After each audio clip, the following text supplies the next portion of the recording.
Actually, religion is religion. Just what makes us happy. That is the main purpose of the founder or the prophet.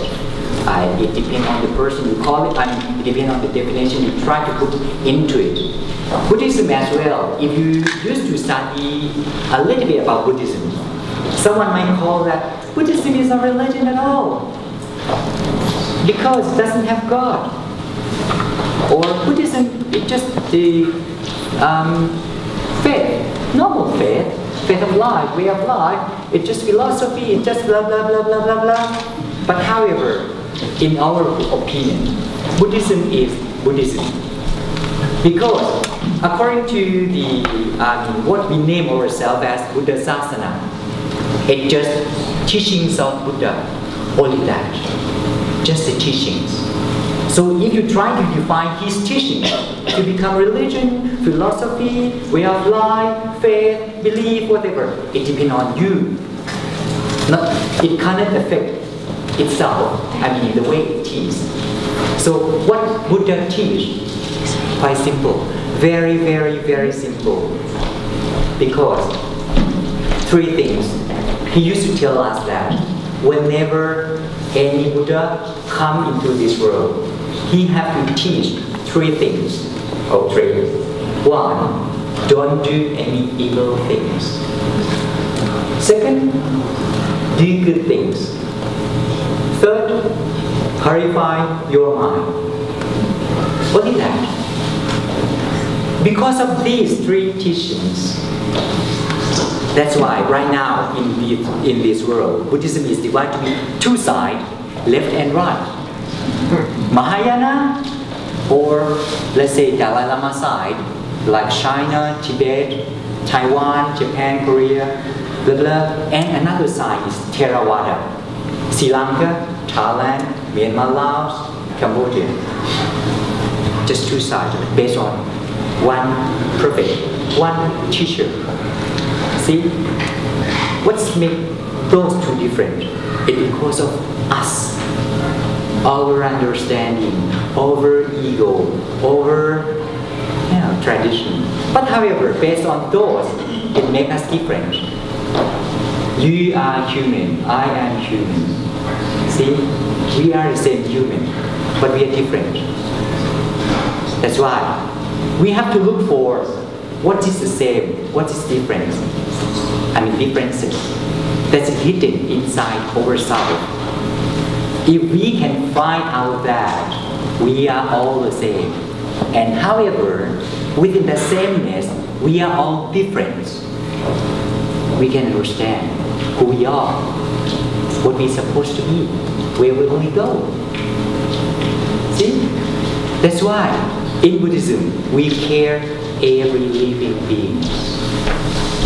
The definition of living beings in the Buddhism is a little bit broader, because we do care every living beings, including animals, no matter how small or big it is. Celestial beings up there in the heaven, and hungry ghosts down there in the hell. We consider them all as living beings, not just only us who seems to be superior. And when we look up there, oh, they are those superior than us. That's why when we look down, or we try to underestimate them, or they are lower than us. But actually in Buddhism, our form might be different, but inside, our mind is about the same. For example, you were born as human with perfect 32 organs. But if you were born with the hearing impairment, it doesn't mean that you will be deaf forever. You can hear the voice or the noises, which is different from the normal people. But your mind still works in the same way, but that mind lack of equipment. So that's why in Buddhism, we classified our beings as body and mind. Body is body. What makes you different, what makes you unique, and what makes you the same as human. But inside, is a mind of living beings, or the spirit or soul or whatever you try to define it, it's about the same. When you, because in Buddhism we got the law of reincarnation, we have to reincarnate again and again and again and again and again as human, as celestial beings, as hungry girls, as animal, blah blah blah, keep rotating. No matter how long that life is, that span of life might be very, very long, might be 10 million years as celestial beings up there, but you're not that supreme. One day you have to reincarnate again and again until you can break this law.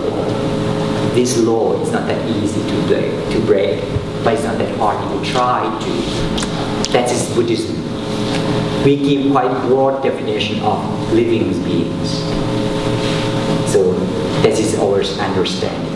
That is a little bit different from the others because in many religions in this world, when we reincarnate the same form. When you are millionaire in this life, when you die, you will be reborn as millionaire again in next life. Or you are, suppose you are cat. When cat die, cat will be reborn as a cat again. It's impossible. If we think in that way, we cannot find out the answer. Why do the population in this world keep increasing? But if you ask me, where does it come from? Think about under this church. Before, it used to be Episcopal Church, under this building. Before this building was established, it's an empty land. And how many animals living down there? Many lives. But when they build this building, that animal have to sacrifice themselves for us. And that's why, where do we come from? Our population in this world keep increasing. That's why we got the law of reincarnation. In Buddhism, we got so many laws, but the basic law is law of karma, law of action. So when you define, your belief, there must be something up there, supreme being up there. If, in my point of view, if we try to imply ourselves into your belief of those, we can say that yes, we do have a kind of supreme up there too, but that supreme things is not being. He is or she is just a system that tell you it's good, it's bad. By itself, we cannot change it. Like a computer.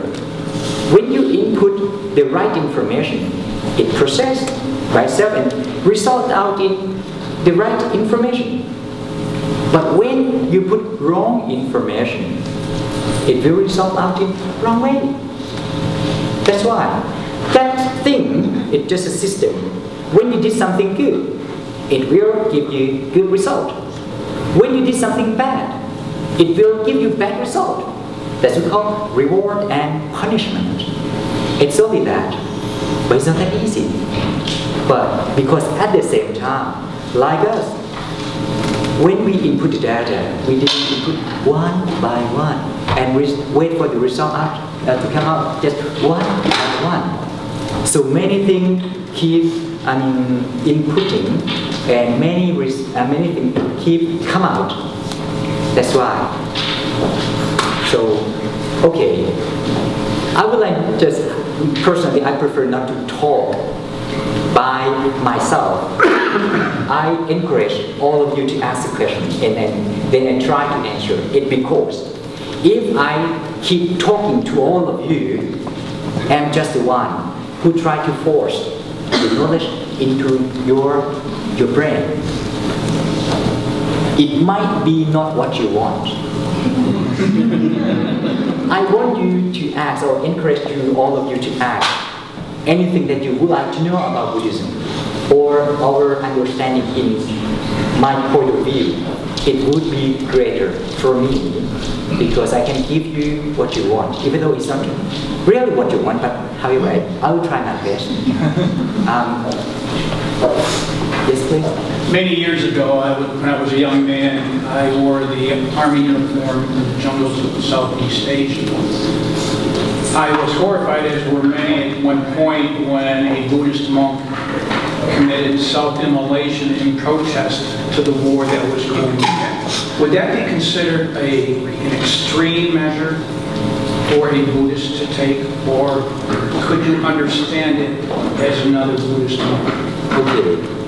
Thank you for your question. The first question. This thing I have to say at first, we got a law again, right? In Buddhism, we got very basic precepts, 5 precepts that Buddha laid down for us. I mean, for every being who would like to become a good person. If you would like to become a good person, Buddha said that they got 5 precepts that you're supposed to follow. The first one, restraining from killing. Second one, restraining from stealing. And the 5th one is restraining from intoxicating. Okay, come back to the first one. That is his point. Buddhism considers killing as bad. Killing is bad. Okay, whenever you kill any living beings, it's considered as bad, no matter indirect or directly. So, whatever the action is, if it causes a killing to happen, it becomes your own karma or your own action. Go back to that. If someone tries to, encourage anyone to kill, it is bad. But I was asked one good question. If one snake tried to bite your mother, killing that snake is not that bad. Why do you say killing snake, which is going to bite your mother, is bad? I said, yes, I still confirm my word. Killing is bad. Killing is a sin. But however, at the same time, if we look closely into that action, it can be divided to be 2 actions at the same time. Killing animal and saving your mother. Killing animal, killing snake, and saving your mother. Buddhism, we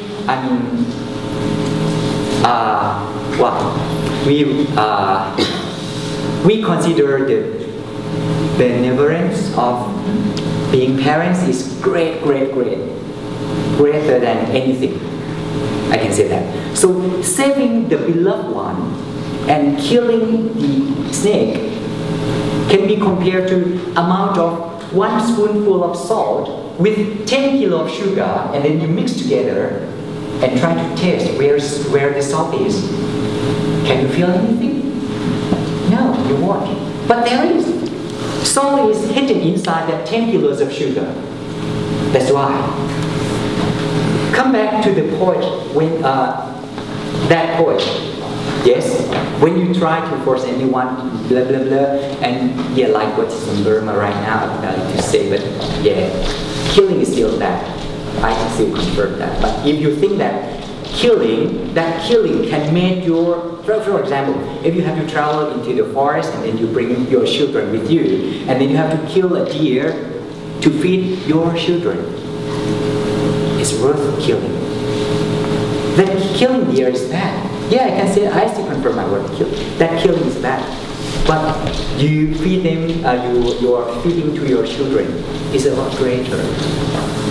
You sacrifice that life. Yes, you earn your punishment one day, for sure. That's why somehow we were born.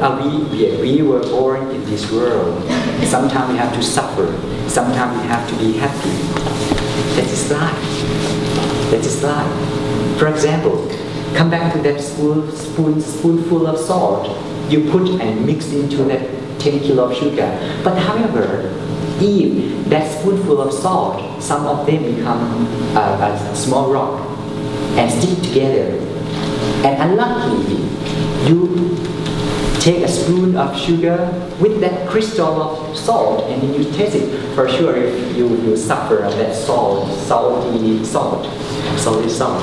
So that's why. But if in normal, when you dissolve that salt into the sugar, it becomes almost nothing. That's why. why. Yes, please. First off, thank you for being here for us today.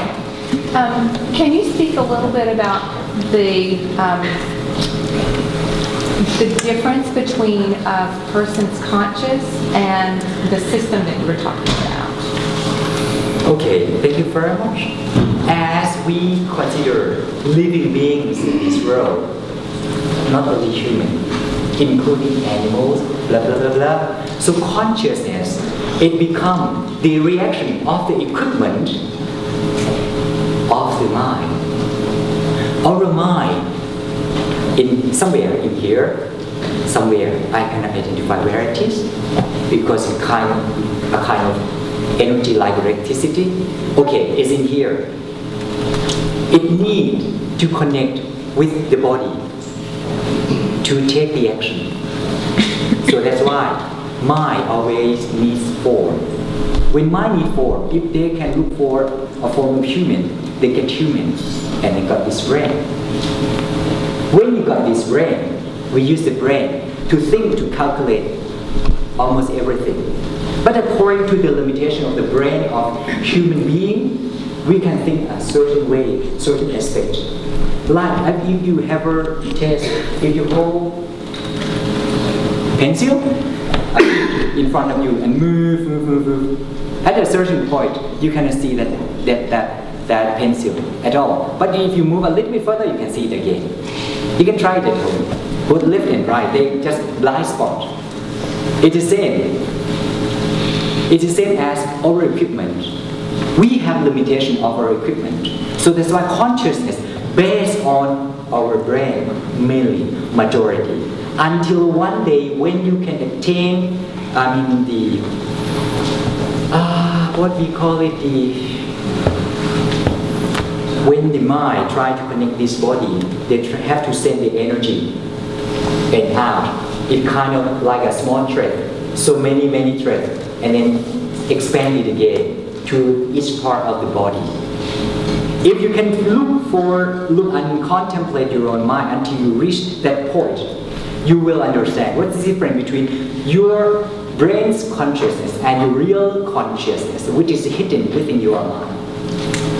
Mind have its own thing inside. That's why in Buddhism, we divide knowledge or wisdom to be three types.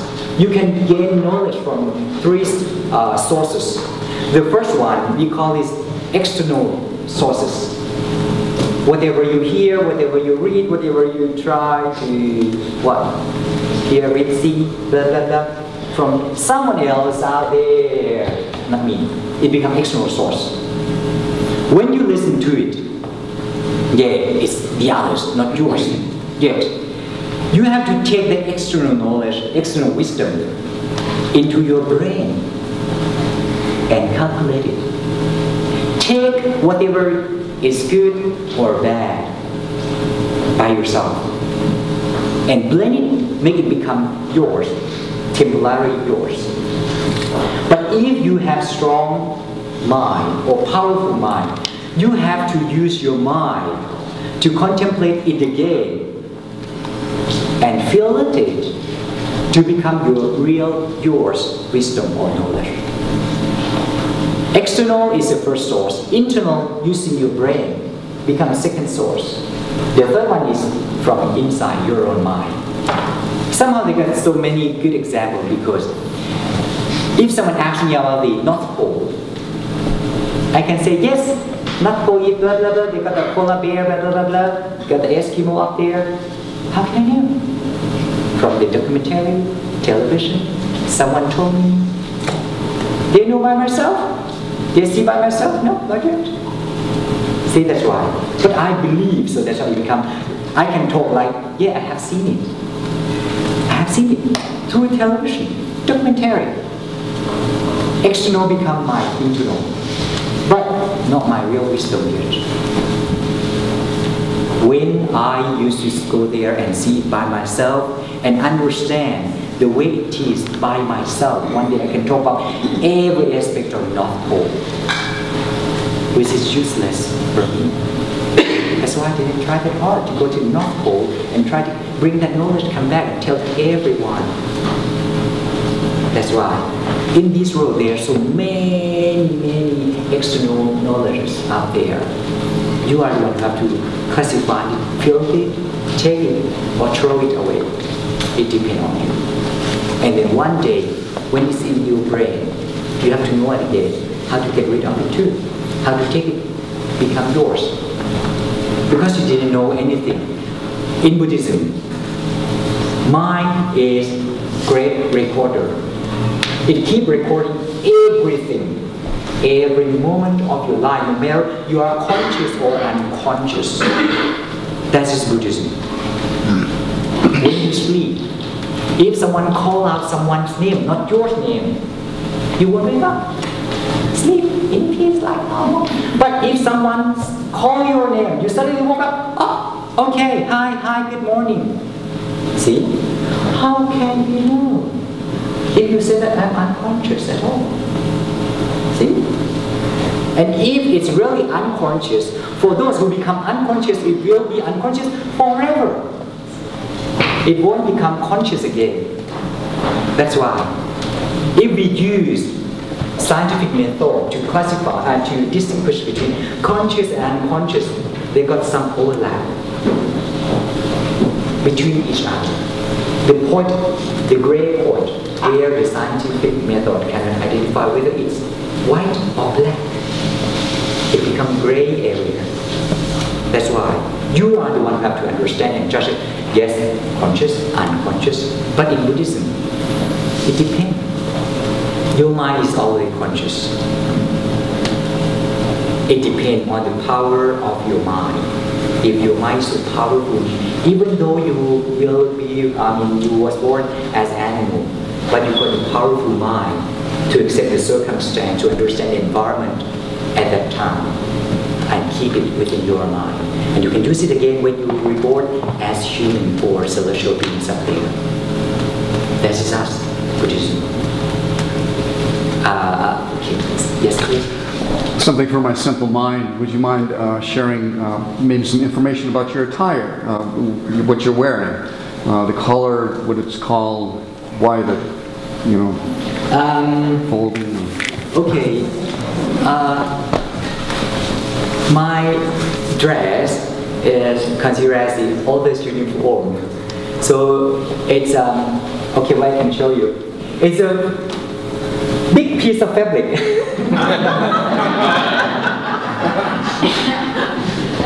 And because Thai tradition, we try to refer to the books and the text, how do we cut and how do we dress. But unfortunately, the text didn't identify deep in detail the color of the dress.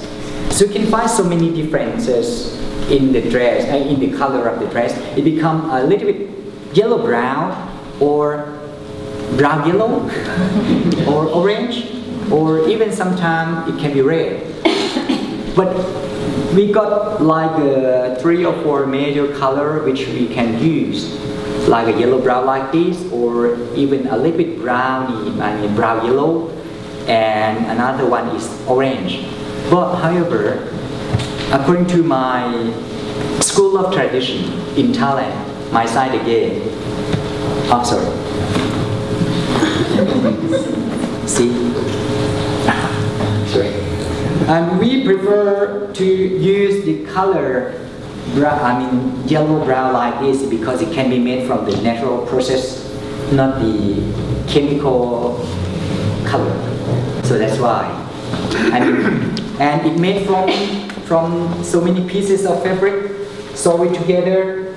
That is and because when Prince Siddhartha renounced from the royal family, he left everything behind, including his clothes. So where he can get his clothes? By what is thrown away by the others, or what is left behind at the cross at that time. So he take those pieces and wear it. Yeah, we have to wash it first. Wear it, use it as a robe, until one day the Buddha said, asked his disciple, okay, go and look for the way how to sew it properly. So one of his disciples offered him this piece, this way to sew. It's kind of rice field in India, in ancient India. So he said that, okay, from now on, we'll use the dress like this. This is our beginning of this dress. But however, as I told you, there are two sides of Buddhism. Mahayana side and Theravada side. Theravada side, my side, quite preservative side. But Mahayana side or Tibet, Chinese, Korean, Taiwan, blah, blah, blah, they tend to change according to their master. That's why they got so many colors. Even, especially in Japan, they got so many colorful dresses. And because they believe the master, the understanding of the master. If the master said that, okay, I'm your master right now, I think the pink color might be great, so let me change to the pink. Yes, every student change to the pink. Because they got different understanding about the teaching. That's inspired dress. Yes, please. Can you talk to us, please, about the sacred books or the texts that Buddhists follow, and specifically with the point of conversion? How does one become a Buddhist? If one is a committed Christian but wants to become a Buddhist, what's the process so that you know all of a sudden that person has become a Buddhist? Oh, sorry to tell you this, conversion is not that big deal for us in terms of physical. Because according to your survey, let's say 100 people of America who practice Buddhism, only 30 or 40% who declare themselves as Buddhist. The rest they just practice because the Buddha didn't force anyone to become Buddhist. But Buddha encouraged all of us to practice Buddhism in your life. Basic precepts, 5 precepts. I just skip the holy books just for a while, but I keep it in mind. Okay. The basic 5 precepts. Stop killing, stealing, sexual misconduct, lying, intoxicating. Are there any Buddhism word in there? No. Anyone can practice this. If the Muslim, they see they didn't drink any alcohol, but maybe kind of wine or beer, I'm not so sure. Some of them try to look for a gap between the teaching. That's fine. Okay, however, but in Buddhism it's not. Whenever you practice those 5 precepts, you're practicing Buddhism. Only that. It doesn't mean that you have to go to a church and I am Buddhist right now. From today I will become Buddhist, and then go back and kill your chicken. It doesn't mean anything at all. Your mind. Buddha appreciate your mind. So that's why, if within your mind you practice Buddhism, you are perfectly Buddhist. Even though outside you can go to the mosque, go to the church, go to the temple or not, okay. The point is, I just talked with the woman clergy before I come here. We have experienced the same thing. In Thailand, majority of Thai people, they said, I was born in Buddhism society, I'm Buddhist, but if I ask, what is the teaching of Buddha? Let me think for 3 days. It's true. It's everywhere. So that's why when I come here, I think I would like to teach, just convey the teaching of the Buddha to the Western much more than Thai people. Because Thai people, whenever I talk, oh, okay, I know what you are going to talk. I know. That's it. And why is it? I won't tell you. But I know. I won't tell you. I know. See? That's Thai people. They didn't care about the teaching of Buddha that much. They care about the ritual. They care about the ceremony. It becomes different thing. It's become, their standing point is a little bit further from the real teachings of Buddha. Okay, come back to the holy books. We call it holy books. Because in Thailand, at least we have 45 volumes. That big. In Sri Lanka, they got 3 books. But that big. 3 of them. That thick. For sure. We used to believe that, oh, it might be, those books might came from a group of scholars trying to write it down, try to think, try to blah, blah, blah, blah, until one day when Alexander Cunningham, while Britain invaded India, yes, still colonized India, sorry to use it, colonized India, and then, he went to the north of India. As an archaeologist, he excavated the area and found the Asoka pillar, where the great king, Asoka the Great, tried to establish the pillar to identify where the birthplace, where is the first sermon was done, blah, blah, blah. That's the evidence to identify, to confirm us that Buddha used to be alive. There was a man before. Because that's a thick book. We kind of think that how can it come from just a brain of a man? That's why. So, but however, unfortunately, it's the same as other religions in this world. Not even one prophet in this world write his own holy book. It's the collection from his disciples or students. It's the same as us. Buddhism as well. Because at that time, we don't have writing system. Yeah, we do have, but it's just for the royal family, royal member, or the high priest thing, not for the common person.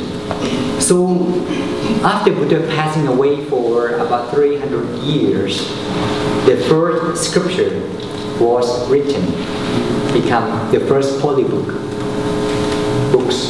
or book, I don't know, at that time they used the leaves, and try to inscribe into the stone for longer life, blah, blah, blah. That's why. Yes, please.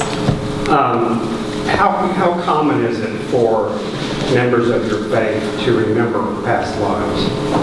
Is that solely a phenomenon of early childhood? Or do people bear features of past lives longer?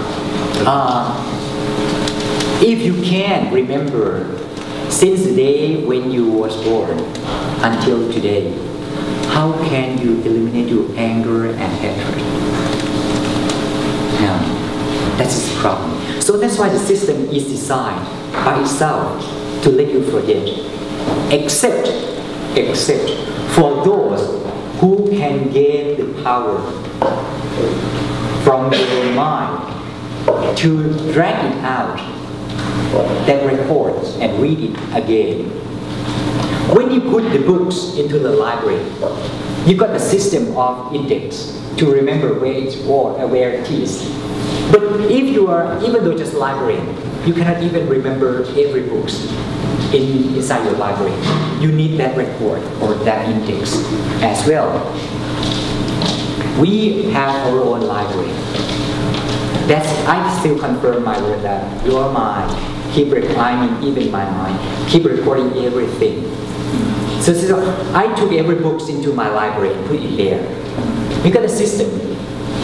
But system is written into that small, that shelf. You have to go and open it, search for what you want, and get it. The problem is, are you capable to look for that information? It's in there, it's in your mind. When you practice meditation more and more and more, you gain more power. Your mind becomes more powerful, and that's the way you can access those knowledge. But however, it doesn't mean everyone who can get earn that power can access to the same source. You have to accumulate life by life. For example, if last life you was hermit, you practice meditation a lot, even though it's not the type of meditation that Buddha encouraged us to practice. It's kind of different meditation, but however it's meditation. You practice a lot of meditation, you gain a lot of power from that. And then you make a wish to take that, to use that power for you to be able to remember your past life. That is the point. Power is power. Kind of your number in your bank account. same. If you would like to buy a house, withdraw that number out.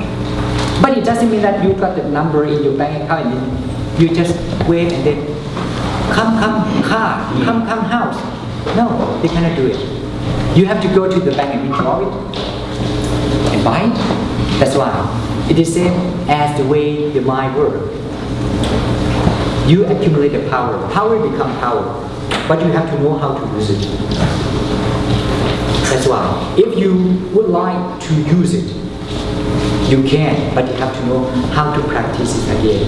That's why we are human. Some can have the like kind of psychic power to be able to remember the past life, but how can you be sure of that? Nothing at all. You cannot prove anything. Except some. Go there. Got a house, blah, blah, blah, blah, blah. Yes, there's so many cases. Many study cases. You look for in the internet or YouTube. There are plenty, but not all of them. Those who, declare themselves that I got psychic power come to me, I can tell where you will be, where you come from. I can tell you. But they try to tell you something which cannot be proved. It can be proved, but it doesn't mean anything at all. If it does mean something, you have to go back and bring your own crops. And keep your own crops, all crops with you all the time. And your house will be full of skeleton and coffee, porridge casket. See, that's why. It's a good way to, remember something and forget something. If someone you love have to separate from you since you are so young, and you keep remembering such a thing all the time. Oh, I used to love this one, I used to love this guy, I used to love this woman. And how can you settle down, make your own family? How can you find a new one? That's why. Things keep changing, nothing is permanent. That is not the law of Buddhism. Nothing is permanent. Things keep changing all the time. That's why they got the saying that you never cross the same river twice. You will never, no one can. Even the past, yesterday, I cannot change anything. Tomorrow I cannot do anything, I have to wait until tomorrow comes. And when tomorrow comes, it becomes today again. So that's why Buddha said that if you like to do it for today. Do it now. Not yesterday, not tomorrow. You can be sorrow, you can be sorry for yesterday, but don't be stuck with it. Don't stuck with yesterday and cry with it all the time. You can cry, but however, think about it again and then okay, it's enough for me. Live it as yesterday or the day before, and then survive, continue life as today and tomorrow. Tomorrow means something, but not everything. That's why where the hope is. You can hope, but it doesn't mean that it have to become true, all of them. That's why you have to plan, but it doesn't mean that you have to stick with the plan. It have to be like this, for sure. I planned it. No, nothing is 100% sure. It can be 99.99999%. It can't be 100. Have you used the experience when you take a spoon of a thing and then try to put it into your mouth? It's almost there, but someone, kick your hand and then just fall off. Oh, it's almost there. See, it's the same. Nothing is 100%, believe me. Make it, give a little bit chance for disappointing. Give a little bit chance, small chance for accepting, including when you are upset. Give a small chance for being happy too. Is it there? If I ask you, this is left, this is front or this is back?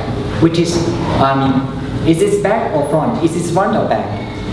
Both of you, two groups, different, give me the different answer, but the same part, same thing. So somehow, if you are in grief or whatsoever, think about the past when you used to experience it before. See, you used to feel, oh, this world is collapsed because of this, I cannot survive anymore. But however, next day, next year, it becomes nothing, or you become lesser and lesser. Today is, oh, I'm so happy. I want property for million dollars, but it won't be that long. See, it's the same. Nothing is permanent, but so you have to make up your mind to accept it as it is. Happy is happy. Yes, I am happy. Upset is upset. Sorry, sorry. I'm sorry, sorry. It's the same. Hunger is hunger, but after you eat, not hungry anymore. You're not hungry anymore. See? But being full, being full, becomes stomach full. Is that full forever? Next hour, you can eat something more again. Nothing is permanent. So that's why the Buddha teaches us, don't do the evil thing because of this. Just try to do good thing because of this. And try to purify your mind. Purify your mind by practicing meditation. When you pray to your God, have real intention to pray for. If you didn't pray attention to, just have real intention not to pray for. Put your intention to every action, and you will understand your own point of life, your own goal of life again. All right, I think time's up.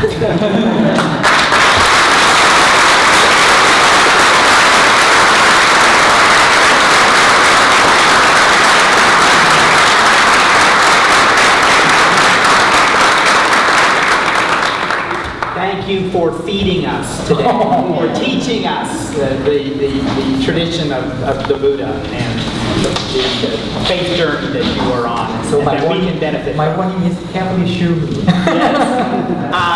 Pichai will be here. We'll hang around for a few minutes if you have additional questions.